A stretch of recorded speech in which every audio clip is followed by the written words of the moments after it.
Robert Kanter originally hails from London, but it doesn't matter really. We'll forgive him for that. He studied history at the University of Leeds and thereafter completed a PGCE to become a history teacher in secondary schools. He taught history at Bury Church of England High School and was head of department from 2009 to 2018. Rob completed an MA in religions and theology and is currently a lecturer at Manchester Met University.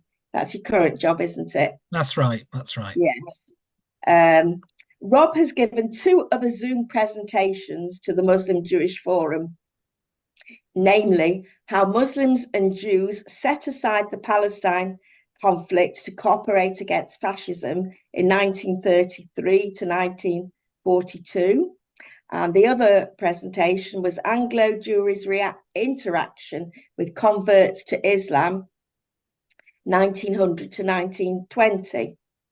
Both were very interesting and illuminating topics.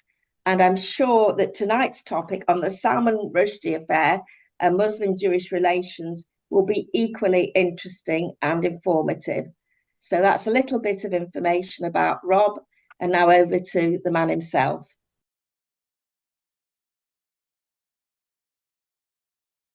Thank you, Heather, again for that really generous introduction. And it's the 3rd time. And actually, each of the talks I've given kind of correspond to different chapters within my emerging PhD on a history of Jewish-Muslim relations in Britain around 1900 to 1990. Now, this would actually be the last chapter before the conclusion, and it's something that I've drafted. There's still more work that needs to go on to it.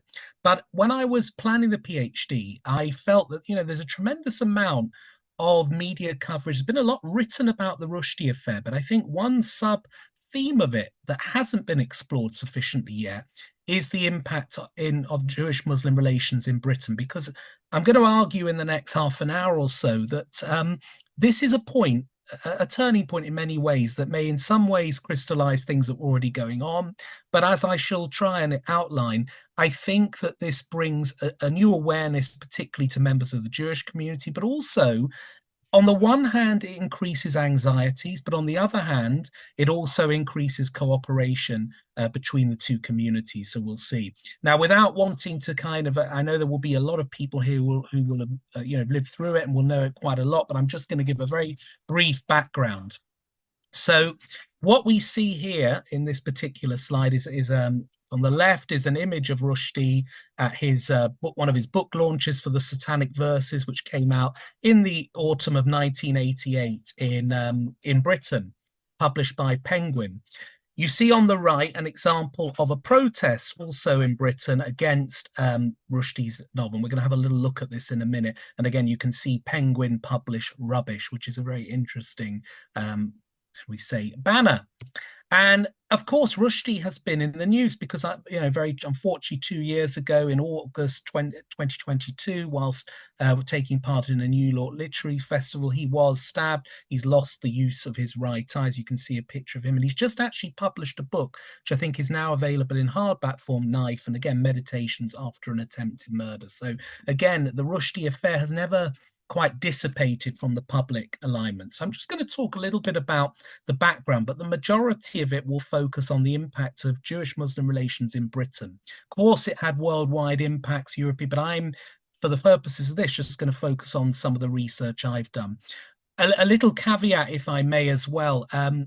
Most of the sources I've consulted, I will be quite honest with you, a lot of them are based on newspaper archival documents. So, for example, a lot of use is made of the Jewish Chronicle archives, a little bit of the Manchester Jewish Telegraph as well. But also, one thing I want to further develop again is looking at some of the wider responses in Muslim press. But there are snippets of that. But again, that's a work in progress, just to kind of be honest about that in terms of methodology. So when we kind of look at the background to the book, now Rushdie, very interesting, background story. He is born, of Indian Muslim birth, and he really sort of comes into the fore in the early 1980s with his novel Midnight's Children, which was sort of a kind of a satirical take on post-independence India. And it very much reflected the hybrid influences in his life, India, Pakistan, England. And he won the Booker Prize. And you can see one of the kind of newspaper headlines at the time saying, you know, we have here this an Indian-born author winning the Booker Prize. And his career went from strength to strength. Now, when the Satanic Verses came out in September 1988, initially things were relatively quiet.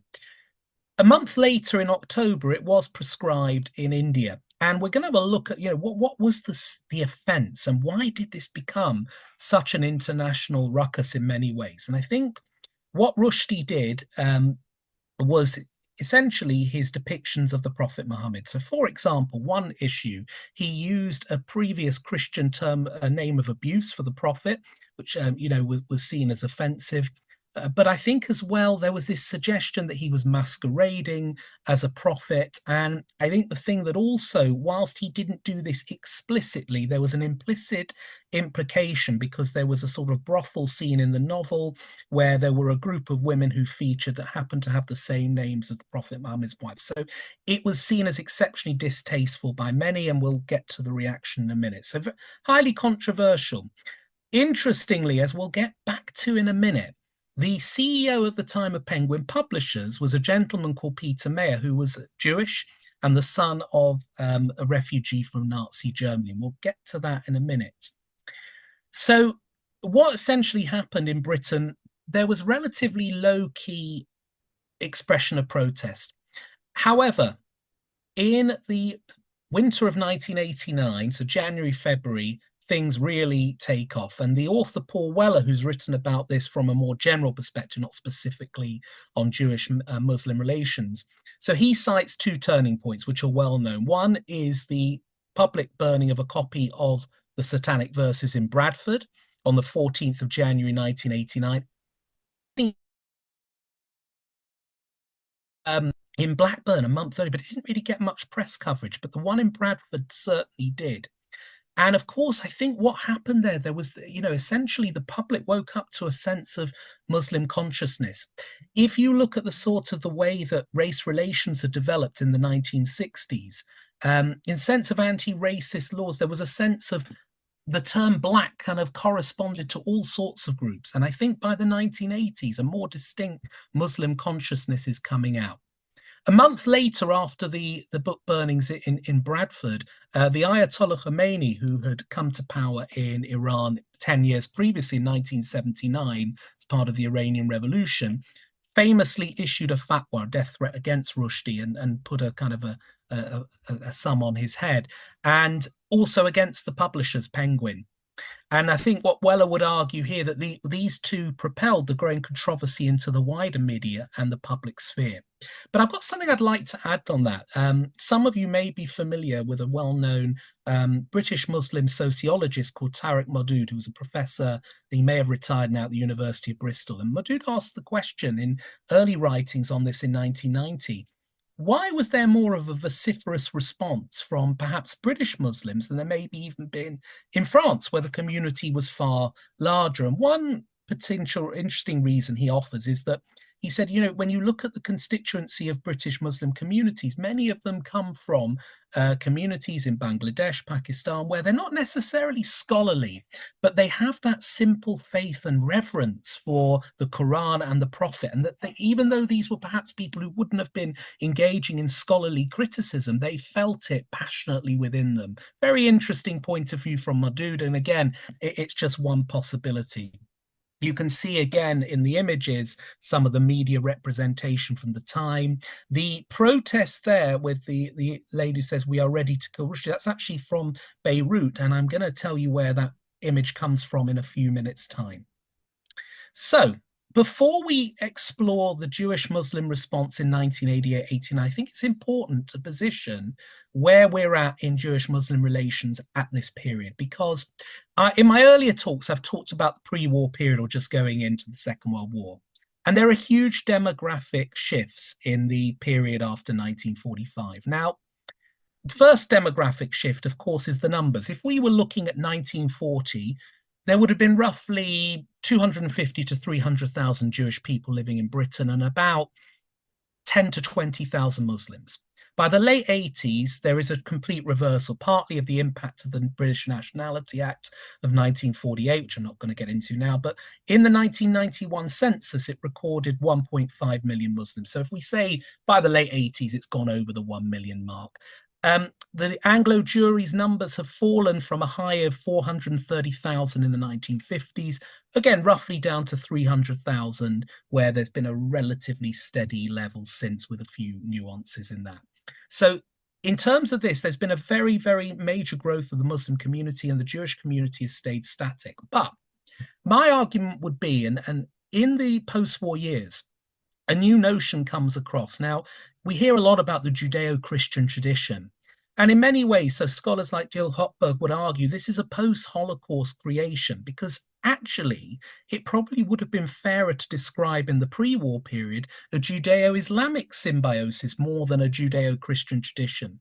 That being said, I think most focus was on the gradual reconciliation between Christianity and Judaism, obviously best and most popularly ensconced in Vatican II in 1965.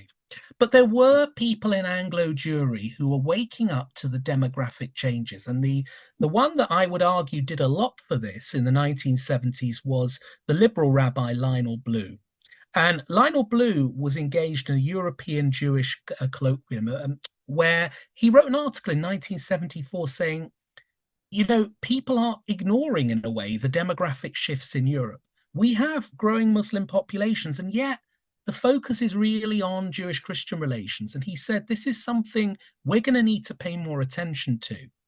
And by the 1980s, particularly in reform and liberal circles in Britain, there are some interactions developing. Of course, the general, you know, there will be about the difficulties of the escalating Israeli-Palestinian conflict. But I think another thing that was really interesting that came to mind, I thought was fascinating. A few Muslim participants in this colloquium said that they found it hard to look at the Torah's perspective on Ishmael, and that in a sense of the rejected child. And the reform kind of rabbis actually decided to re-edit their commentary to the Torah reading of the first and second day of Rosh Hashanah, the Jewish New Year, which basically has the story of Hagar and Ishmael. And they did this because they felt that actually this was an important recognition. Interestingly, the former Chief Rabbi, Orthodox Chief Rabbi Lord Sachs, really got to grips with this issue about this idea it wasn't rejectionism of Ishmael, particularly in Not in God's Name in 2015-16, which won him the Templeton Prize. But my argument would be that people like Lionel Blue and others saw an emerging gap that was needed, but a lot of people, it wasn't on the radar. For me, the Rushdie affair puts Jewish-Muslim relations on the radar for more. Another very important figure in the early interfaith links is, I think, the London-based Imam Dr. Zaki Badawi, who again was very involved in earlier interfaith dialogue, and again, other colleagues. And again, it wasn't widespread by the time of the Rushdie affair. But it's really interesting because another man you may be familiar with on the left, possibly less familiar with than the man on the right. At the time, the chief rabbi, British Orthodox chief rabbi, was Emanuel Jakobovits. And he was one of the first religious leaders to comment upon basically about the Satanic Verses quite a bit before the Bradford book burnings, and certainly before the fatwa of Ayatollah Khomeini. And what he actually did, he sent a message to the head of the Islamic Society. I'm just going to minimize this so you can see it. He sent a message of support to the Islamic Society for the Promotion of Religious Tolerance, the ISPRT. And it was a real message of support. He said that this novel is highly offensive, deprecates not only the falsification of established historical records, but the offense caused to the religious convictions and susceptibilities of countless citizens. So Jakobovits really felt the need to reach out to British Muslims and say, I kind of share your pain. I feel that this is highly offensive, and I know why you're upset and angry. And I think, actually, as a fellow religious leader, I want to establish that solidarity with you. We'll come back to Chief Rabbi Jakobovits soon. One of the people involved in the ISPRT was Ibrahim Hewitt. And what the ISPRT did, they again looked at have there been any examples where material has come out that's been offensive to the Jewish community in Britain? And they found a very interesting parallel, quite controversial indeed. So earlier in the 1980s, a year or two before Rushdie published before Penguin published the Satanic Verses, there was Jim Allen, playwright, had produced a very controversial screenplay called Perdition. Essentially, what Perdition alleged was a Nazi Zionist collaboration during the Holocaust, essentially to make the case for a state of Israel. It was loosely based on the Kastner trial, which took place in Israel in the 1950s, but it was a very strong sort of sense of Nazi Jewish collaboration, in a sense to kind of facilitate the establishment of the state of Israel. What's really interesting about it, it was written by Jim Allen, who was included quite a lot of Christology in it. He was from a Catholic background, but it was directed by Ken Loach, who, again, as we know, over the years has kind of come into some controversy, shall we say, with the Jewish community. And anyway, Hewitt said, you know what? When the Jewish people, British Jews, protested against Perdition, the Royal Court Theatre and others, they refused to stage the play. So he said, what we're doing now is very similar to what Anglo Jewry did against Perdition. That was something deeply offensive to many Jewish people. And actually, that pressure resulted in cancellations and refusals to stage the play. Now, again, this action is not wholly approved of by all members of Anglo Jewry, and I'm always very conscious whenever I speak to obviously emphasize that there will be a variety and diversity of opinions in both communities. So if at any time I slip into generalizations, it isn't deliberate. But when we get to the Jewish Chronicle, some people, the famous Jewish Chronicle journalist and commentator Chaim Berman, who wrote a lot of books about Anglo Jewry, he wasn't very happy with Ibrahim Hewitt's link, and he wrote a very direct article in one of his columns in the JC, and he said, claiming, again, look, here we have the direct quotes, Islam is as Islam does, and he said, basically, I've got a problem. He says, no responsible Muslim leaders denounced the book burning, and actually, he defended Rushdie. And bear in mind, the chief rabbi, by the way, has already had the reverse opinion. And he says, look, every man has the right to look God in the teeth and to question the fundamentals of his faith. And if the fulminations of the book burners are anything to go by, this was 2 weeks after the Bradford book burning, Mr. Rushdie's questions are well-founded. Well, Ibrahim Hewitt responds. Clearly he's thinking, I've had the support of the chief rabbi, but now one of the Jewish Chronicle's leading columnists is certainly coming out with the opposite opinion. And it's really interesting what Hewitt responds. He says, basically, it's entirely wrong to Berman to judge Islam by the Khomeinis, the Gaddafis, the Assads, the Saddams, and the book burners of Bradford. He says Rushdie's novel is trash. And basically, that's what Berman had said it was. And he says that sums up what many Muslims feel about Rushdie's book. But here's a really interesting line that I think subconsciously reflects the demographic differences. Unfortunately, we do not have sympathetic newspapers in which to air our views. Hence, demonstrations provide the only legal opportunities to express their dissatisfaction. And I think when we get to 1988, 89, there's a sense that many in parts of the Muslim community, they look at the Jewish community with a certain sense of ambivalence because they admire organizations like the Board of Deputies who are able to intercede with government ministers and seem to have, he was pretty impressed with the fact that actually the Royal Court cancelled Perdition after pressure. And I think what Hewitt's saying is we're not yet at a stage as a community where we've got that intercession. And on one hand, there's a sense of perhaps we could learn from the Jewish community. But on the other hand, I think he's saying to Berman, you've got a bit of a cheek saying this because actually you're in a very different situation in terms of your position in British society to many Muslim communities. Be that as it may, the actual kind of, shall we put this, discussion about free speech doesn't quite end there. So a couple of weeks after Khomeini's fatwa, we have some very interesting things. And I think one of the most nuanced was the former rabbi of Stanmore Synagogue, the modern Orthodox rabbi, Rabbi Dr. Jeffrey Cohen. And he made a very interesting point, quite balanced. He said, we Jews sympathize with the sense of outrage felt with the Muslim. But our response would definitely not be to overreact by calling for the author's execution. against the law and spirit of our Torah. It would also encourage the breakdown of law and order to which we are so wholeheartedly committed. I think what Cohen perhaps didn't get there was the sense of actually the differences in institutional structures. So if we accept some of Hewitt's argument there, I think Cohen genuinely felt the hurt of a religious minority who are offended. But he's saying, well, we'd have probably done things differently. But perhaps that reflects the kind of, sort of say, the maturity of Anglo Jewry within British society. And I think it was a sense of the Muslim communities finding their feet more. But a week or two later, Chief Rabbi Jakobovits comes on again. We already know he's spoken in support of how upset he is about the publication. And then he writes to the Times. This is not the Jewish Chronicle. He says, you know what? Rushdie and the Ayatollah have abused freedom of speech, one by provocatively offending the genuine faith of many millions of devout believers, and the other by a public call to murder, compounded by offering a rich material reward for the ostensibly spiritual deed.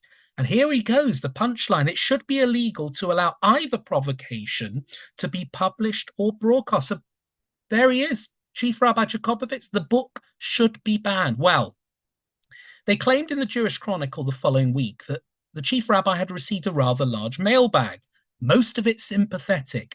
I've seen the archives in the board in London Metropolitan Archives, and I've read some of the letters, and there's some very interesting ones. There are a few supporting him and saying, I think it's brilliant that you are showing solidarity with another minority community that are going through some of the challenges we have. And others are saying, what are you doing, Chief Rabbi? Free speech is very important. And actually, why are you so interested in this?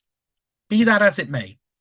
I'd like to, and I said earlier on that, again, quite a lot of my source material is based in the Jewish press, for which I am, trying to mitigate a little. But I was very privileged to have a very long conversation with the late Dr. Shabir Akhtar, who passed away last year. Now, Dr. Shabir Akhtar is an academic at Oxford in religions and theology, and a very charming man. We had a lovely conversation on the phone, and he offered me some really good insights. But Shabir Akhtar at that time represents Bradford Council for Mosque. And he said to me on the phone, he said, I was one of the few people in that community at the time that had been to university, let alone getting a PhD. And he said they utilized me, that I could speak and communicate in English clearly. And he wrote an article for The Guardian. That's where the picture came from Beirut, of the protests I showed you earlier. And it was an article in late February 89, 2 weeks after Khomeini's fatwa, Whose Light, Whose Darkness? Now, fascinating article. He had also written a pamphlet called Be Careful with Muhammad. And in a sense, this article was a defense of religious fundamentalism, not from the perspective of any implication of violence, but actually about why this novel was so offensive. And again, the bit I will draw to your attention, he says, but many people are now thinking, is there a Western conspiracy against Islam? In a weak sense. Are the Crusades really over? But then he invokes something which was controversial at the time, but we'll explore it. The final bit, whatever may be the truth on that score, e.g., the position of Muslims and how they're regarded by Western Christian governments, the next time there are gas chambers in Europe, there is no doubt concerning who will be inside them. Now, this was a very controversial thing to say. You could argue, and some people in the Jewish community said this is an inappropriate invocation and use of the Holocaust. My take on it is that actually, I think what he's actually saying is we as a community are growing demographic in Europe, but we are facing some really difficult challenges. And how do we know we will not become essentially the equivalent of the Jews of the 1980s, 1990s? Are we going to be scapegoated? Are we going to be essentially the ones that are highlighted for, in a sense, a lack of loyalty and not living up to British values? And again, controversial, but I think reflected, one, a sense of a parallel with the Jewish experience. Whether you agree with the parallel or not is perfectly up to you. But I think a really interesting perspective. And again, he passed away last year. Very fascinating man. But so the free speech thing really came out into the open. And again, as Lord Jakobovits was one of the biggest defenders, but not everyone in Anglo Jewry agreed. And then some of the sensitivities come out. And again, I'm very careful to say this. I've called this section the kind of concerns and debates about the extent of anti-Semitism in British Muslim communities. So I want to also say that this time coalesces with the period of the First Intifada, which started in also roughly the same time that Rushdie's Satanic Verses was published. So there are strains on Jewish-Muslim relations, partly because of the Intifada situation. But responses are very complex and varied. Now, I told you earlier about Peter Mayer, the Jewish CEO of Penguin Books. And there were some in British Muslim communities who kind of regularly protested in Hyde Park and in other places. There were some in Manchester as well. And the Irish journalist Malise Ruthven went to interview some of the people during the rallies in 1989. And he spoke to a few people and he said, you know, some people said that this is part of a Zionist conspiracy. Rushdie's been bribed. Essentially, this is part of a Zionist conspiracy, not just Zionists, but others, to discredit Islam. And so you see, he says, Zionist conspiracy, American conspiracy, European governments in it as well. We'll talk more about the British government in a minute. And look what's happened now. Now the Jews are bashing the Palestinians around. So you can see that the Rushdie affair gets intertangled with, of course, the events in the Middle East. Now, that is clearly Ruthven wanted to speak to someone who would have a fairly, extreme position. And I'm saying that particular rhetoric did exist, but how far it was actually ensconced in communities is debatable. In the spring of 1989, the JC, Jewish Chronicle journalist David Nathan, investigated some anti-Semitic comment in various Islamic bookshops in London. The Board of Deputies eventually sent 7 examples to the Attorney General to investigate. So certainly, there is this fear amongst some in Anglo Jewry of, well, hang on a minute. How far can we work with Muslims in our local communities? Are the issues with, obviously, the Intifada and with Rushdie, are they going to separate us and tear us further apart? Or actually, is this an opportunity where we need to reach out and we need to try and redress this in a sensible manner? Very briefly, because I am conscious of time and I kind of want to get to the final section, which is about sort of cultural and political links. So I just wanted to give a Manchester example, if I may, because the Labour MP and Vice President of the Board of Deputies, Eric Moonman, he penned a very interesting article, quite controversial. And again, the title is something that, again, was bound to sort of inflame the Muslim threat to the Jews in November 88. And this was directly, he saw a rise in anti-Semitism. And he made the point, he said, look, the vast majority of British Muslims, they want nothing to do with creating or encouraging anti-Semitism. But he took issue with some things which have been made by prominent Muslim religious leaders in the press. So he went to, there was Dr. Hashem El-Asawi who had written something in The Independent, again, saying that if there is a rise in anti-Semitism, it's basically the way that Israeli Jews are bashing about Palestinians, Christians, and Muslims, and you can see it on your TV screen. So Moonman writes quite forcefully about this, and he gets a counter letter from the Secretary of the Islamic Society of London saying, you know what, your attacks on Dr. El-Asawi, who does lots of interfaith work, he's worked with the Chief Rabbi, he often speaks on panels with Christians and Jews on television. You, Mr. Moonman, have set back relations between Muslims and Jews by goodness knows how many years. So be that as it may, I would actually now argue that there is that undercurrent, there is some concern, but at the other hand, there's opportunity. And what 1988-89, I think, did, I think it put on the Anglo-Jewish radar that the Muslim community is a reality. We may have been fixated on other things, but this is something we need to, Muslim communities are communities we need to engage with, both perhaps politically, culturally, and socially. And that brings me on to the final section, because in one hand, I've already mentioned about sort of this idea of many Muslim people said, well, maybe we need something a bit like the Board of Deputies to be able to intercede more with the government. And one thing that Anglo Jewry did help with, in London, you're probably quite familiar with the pop star Cat Stevens, who converted to Islam, became Yusuf Islam. And he was very active for 2 things. Firstly, he was very active for an Islamic community centre in Barnet. So the London Borough of Barnet, then and now, has probably the biggest concentration of Jews in Britain. And he basically, I think at the time, there were about 5,000 to 6,000 Muslims living in the Borough of Barnet. And he said that, and a lot of Orthodox and Reform rabbis from Finchley, Woodside Park, Hendon, they actually supported the proposal because they said, It has to be an even playing field. We have these facilities. We have community centers. Why should the Muslim communities not also be able to have that right? So I think there's a sense of minority solidarity there. But I also believe there's a sense of paternalism. I think there's a sense of Anglo-Jewry feeling we can offer a light. We can be a sort of a father figure as a minority who are more established. And in Brent, Yusuf Islam's campaign for a Muslim state-aided school was actually supported by many Jewish communal activists. Now, one of whom wrote a very interesting article was the then Guardian journalist Melanie Phillips, who has somewhat shifted in her political views since then. But she wrote a very, very interesting article saying, yes, there should be state-funded Muslim schools just as there are Jewish schools. And you'll see the opening, well, not the opening, but where Prince Charles, as he was then, looking quite young, in 2000, visiting the Islamia school in Brent, which kind of helped with Yusuf Islam and others opened. And there you can see the Prince visiting and talking to some of the students. So I think many in the Jewish community felt this is their right and we can help. If we can help facilitate, that's fantastic. And I think another thing that Jewish people are very sensitive about and that started coming and being directed towards many Muslims in Britain at the time was this accusation of dual loyalty. Very often, people had pointed the finger at Anglo-Jewry saying, what are you more interested in, the state of Israel or Britain?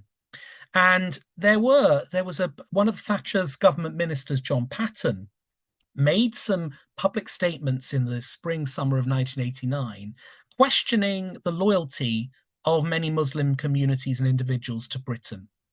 And Rabbi Dr. Jonathan Maginer, who is a Reform rabbi, he was on Newsnight and asked about this, and he came out very, very firmly against what Patton had said, because he said, when you talk about dual loyalties to a minority group, what you're really saying to them is stay in line and don't you make waves because we don't really trust you. And that's bullying. And it's a way of trying to marginalize minority groups in your society. When Jews saw that other minority groups being threatened, Rabbi Maginer says, they should use their experience and integration to take a stand on their behalf. So there's this sense of, you know what, if that was against us, we would be very, very angry and we would do something. But actually, we need to offer some guidance and some support.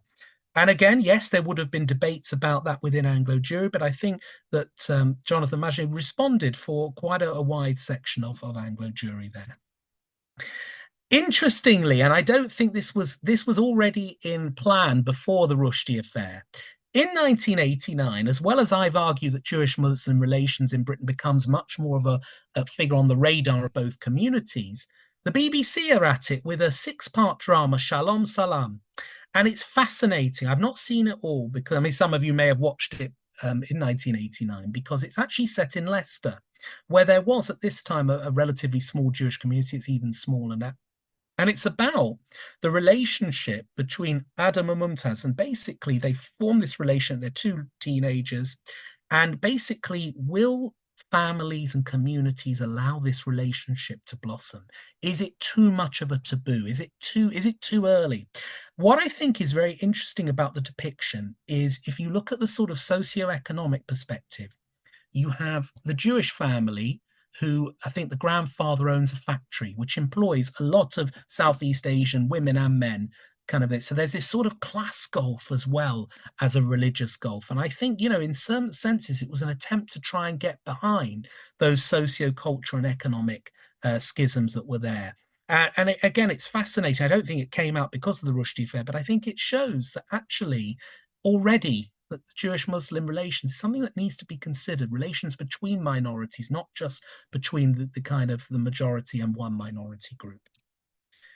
And finally, what I wanted to focus on is actually basically on a more of a kind of social level, because we're going to look at institution in a minute. But the Rushdie affair definitely leads to a big discussion within the pages of the Jewish Chronicle about the validity and the importance of Jewish-Muslim interactions. So in July 1989, there's a heated letter debate in the Jewish Chronicle, particularly between Mark Hyatt and Miriam Chait. Now, Hyatt says there's nothing wrong with reaching out to Muslims, but really they should be expressing goodwill first. We shouldn't be chasing after them. They should really be actually extending out the hand. And Miriam Chait says, do you know something? I actually think we as a community, we need to look beyond a small body of extremists in Muslim communities. And I think there's a fascinating quote here that I think really resonated with me when I read this. She says, our status as minorities will unite rather than divide us in the foreseeable future. And she says, you know, the important point, Jews would do well not to tar all Muslims with the same brush, just as we Jews, she would argue, would not like it if, you know, everyone was tarred with the same brush, for example, in a business scandal. All Jews are trustworthy in business. We would not like that, and therefore we should have the sensitivity to apply the things that hurt us and be sensitive in our relationships with the Muslim communities. 1989 had been a challenging year on campus. There were, particularly at the University of Manchester, some significant tensions between the Jewish society and the Islamic society, coming to a bit of crescendo on Israel Independence Day. And again, the Intifada situation, as well as Rushdie, plays a part there. But I think there's a recognition that there needs to be some discussion. And in the kind of autumn and winter, the Imam of Eccles Mosque actually gets together a meeting of Jewish Muslim students to try and talk through things, and actually not necessarily to sort of get everyone singing from the same sheet, but actually just to talk and to realize that there are human beings on either side. The Manchester Jewish Representative Council, again, it comes on their radar. They start meeting representatives of the Cheetham Mosque. How can we improve relations? Of course, this is 15 years before the Muslim Jewish Forum comes to fore. So I think you start seeing that the Rushdie affair has woken up people that whilst there are tensions, and whilst there are certainly issues with the Middle East and with Rushdie and with fears of extremism, on a day-to-day level, we can do our bit. And finally, on an institutional level, I said earlier that, you know, someone like Ibrahim Hewitt probably was frustrated that it seems that when something happens to Anglo Jewry they don't like, e.g. perdition, they've got the channels to be able to do something about it. And there were quiet and formal and informal meetings between members of Muslim communities who actually said to the Board of Deputies, I think we need to set something up that's on par. So one particular gentleman, Kalim Siddiqui, who passed away in the mid-90s, met quite a lot with the Board of Deputies, sometimes officially, sometimes quietly under the radar. And that led to the establishment of the Muslim Parliament in 1992, which again kind of evolved into other organizations as time went on. And it's interesting, I'd say that these steps were cautious but productive. On a sort of non-institutional level, there's certainly a growth in interfaith relationships and organizations in the early 90s. The Calamus Foundation, set up in London, particularly amongst young Jews and Muslims, very often focused, to something I've talked about before, on the notion of the golden age of Jewish-Muslim relations in medieval Spain and how this could be a prototype and a plan for what we can do today. So in summary, the Rushdie affair, I think, certainly highlights, for those that hadn't thought about it before, that Jewish-Muslim relations is something we need to think about. It's something that's a demographic reality and a social cultural reality that is only going to grow. It's something that had been partially started, but had been obscured by other bigger pictures, perhaps focused, for example, on Soviet Jewry. And it's complex. Ultimately, I think what the Rushdie affair proved and demonstrated was that there was a lot of commonality and solidarity of another offended religious minority. On the other hand, with the tensions in the Middle East, there are concerns about some of the literature, but at the same time, there is a growing body of people who say the answer to this, or one of the potential answers, is to improve those social, cultural, and indeed institutional links. And with that, I will finish. Thank you very much for listening, everyone.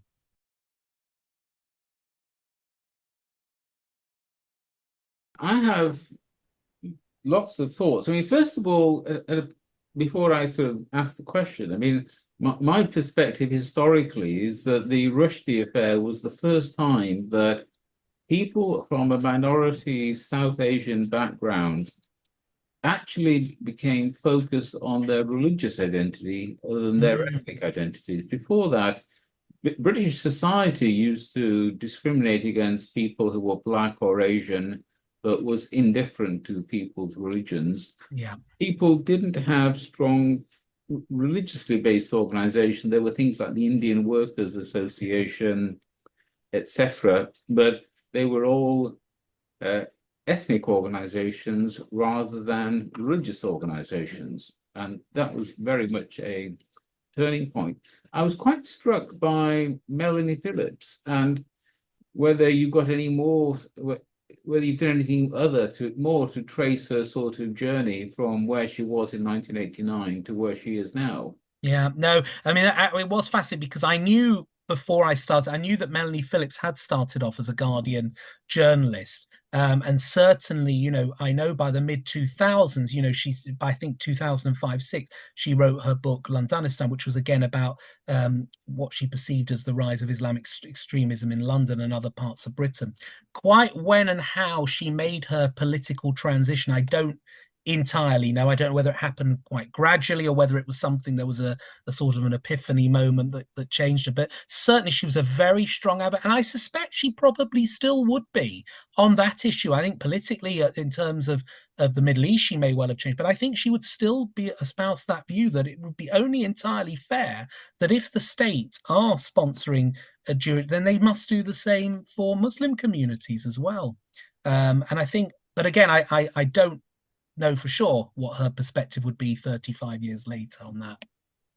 My other question, as part of your research, did you look at the early book reviews of Satanic Verses? Because I have a recollection, and it's not something I looked up subsequently. This is a recollection from the time, so it could be unreliable. But I used to be a reader of both the Sunday Times and the Observer every Sunday. And my recollection is that the early reviews of the Satanic Verses, before the controversy started, were simply along the lines of, this is a really turgid book. What's happened to the great author Salman Rushdie, who wrote Satanic Verses, that's made him write this tortuous, almost unreadable kind of novel? I'm just wondering if you read those reviews as part of your current research. Yeah, and I haven't read too much, but actually what you've just said from some that I have looked at is not surprising at all. A lot of the, but who actually, this is incomprehensible nonsense, really. I think I'm paraphrasing, but yes, I don't think it was universally. There was certainly no. I don't think it was ever going to be lined up for a Booker Prize. Let's put it to you this way: even had there not been a controversy around it, it was certainly probably a disappointment compared to Midnight's Children, for example, in 1981-82. But yeah, and in fact, he received some very uncomplimentary, and there was one academic at Oxford historian whose name escapes me, who was very angry, and it wasn't from a religious perspective. He actually said, you know what, this is ridiculous. And he says, I wouldn't be surprised if someone did attack Rushdie in a dark alley. This is long before the fatwa. So, some of the reviews were clearly not complimentary at the time. Is there anything that you've read that tells you Salman Rushdie's own personal view of Jews? No, not entirely. To be perfect, I mean, I know he has been quite outspoken on aspects of sort of the Israeli-Palestinian conflict, but I have no, I think he's actually been. He was very friendly, from what of many Jews in literary circles in the 1980s and 90s. So I don't think there was any particular animus there, or particular. So again, I'd be very interested to have a look at his latest, in the kind of recollections potentially. But no, I don't think he had any particular strong feelings either way, really. What do you think the present Chief Rabbi would feel towards the Satanic Verses? And can there be empathy between our two religions in the present climate? Big questions. So with the current Chief Rabbi, I don't know. I think 35 years later, I think he'd probably be very reluctant to publicly endorse any ban of any of the book. Now, at that time, interestingly, what followed up, because the kind of blasphemy laws in 1988-89 only protected Christianity, they did not protect Judaism or Islam. But I think what most people at the time said, we don't need an extension of those laws. Probably better that the blasphemy laws are removed altogether. However, the Board of Deputies at the time did work jointly with some Muslim communities on strengthening some of the libel laws. That was a sort of an initiative done. So I think today, Chief Rabbi Mervis, I suspect, would not call for a book to be banned in the way that Lord Jakobovits did in 1989. On to the second part of your question, I can only reflect on my own personal experiences. And I think we are living in very challenging times. But my opinion has always been the following, that where there is a human contact and a human link where people see each other as people, that is the best thing. So just from my own experience, I work at Manchester Metropolitan University, and I'm very privileged to teach students from a wide variety of backgrounds. Many of the students I teach are people of Southeast Asian origin, many of whom are Muslim, particularly quite a lot of them are young ladies. And I have to tell you, even since the 7th of October, we still, professionally get on well. I'll give you a very good practical example, if I may. So I was teaching a seminar, and there were a couple of young ladies in the group I was teaching who had on their laptops, Free Palestine stickers. And one young lady had on it, and she said, "May God save the children of Palestine." But in our own personal interactions, there was no problem. And again, I think one thing I would also say that, again, not everyone would necessarily have the confidence of what I did. There was a pro-ceasefire protest outside our building back in January. And as it happens, a couple of the people on that protest came into my history seminar about an hour or two later, and they were one of them was wearing a Free Palestine jumper. And I actually said to them at the end of the session, they were absolutely charming. So I said, please don't think I'm overstepping the mark, but I'd really love to talk to you. I said, I noticed that you're, very passionate about the Palestinian cause, and please let's have. They said we'd be delighted. Now, we had a 15-minute conversation, and what I wanted to do was simply to establish a human contact. It wasn't my intention to go through details of it, but it was actually, for me, I believe there's always hope. Now, you could call me naive. You could say that perhaps not everyone would, that it's all very well for you, Rob, because you're confident enough to speak to people you work. But I do think we are at a difficult point. I think that, unfortunately, there have become more entrenched positions, perhaps in both communities in certain parts of it. But I always have hope. And I always say, for me, that human contact and getting to know each other on a personal level is probably the best way. But it's not an easy challenge, as we well know.